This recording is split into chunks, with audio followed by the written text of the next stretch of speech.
13. uzdevums.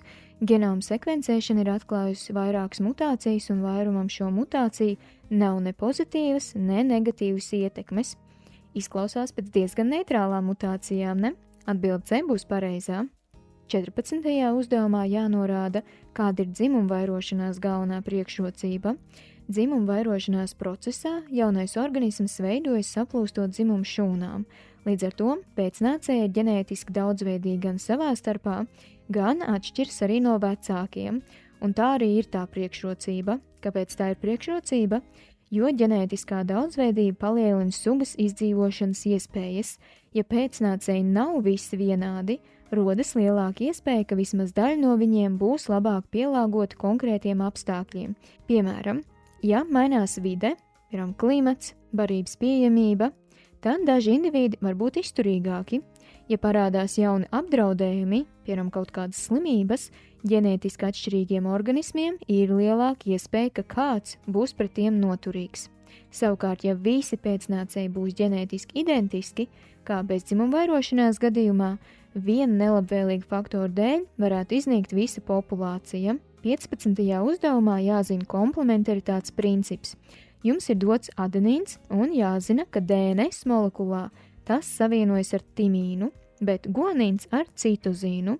Bet atceramies, matricas RNS sintezēšanas procesā arī ir spēkā komplementaritātes princips, tikai pretī adenīnam ir uracils, nevis timīns, jo RNS molekulā tāda timīna nemaz nav. Līdz ar to šajā uzdevumā svarīgi pievērst uzmanību, ka tika prasīts par DNS molekulu.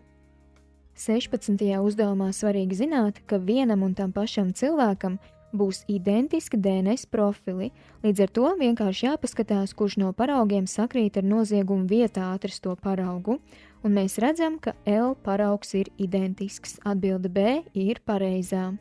Ģenētiski modificēti organismi satur izmainītu DNS, bet ēdot pārtiku, šis DNS tiek sagramots. Tas neiekļūst cilvēku šūnu kodolā un neintegrējas mūsu genomā. Tas pats attiecas uz citu pārtiku. Mēs visu laiku uzņemam DNS, piemēram, no augiem un dzīvniekiem, bet tas nemaina mūsu pašu ģenētisko informāciju. Ēdot burkānus, mēs nekļūstam burkānīgāki. Līdz ar to atbilde A ir pareizā. 18. uzdevums. Ar dzimumu chromosomu X saistīta recesīva pazīme nozīmē, ka gēns atrodas X chromosomā un izpaužas tikai tad, ja nav veselās jeb dominantās alēles. Vīrietim ir tikai viena X chromosoma. Ja tajā ir recesīvā alēle, pazīme uzreiz izpaužas. Sievietēm ir divas X chromosomas. Lai pazīme izpaustos, abās divās jābūt recesīvajām alēlēm, katrā X chromosomā pa vienai.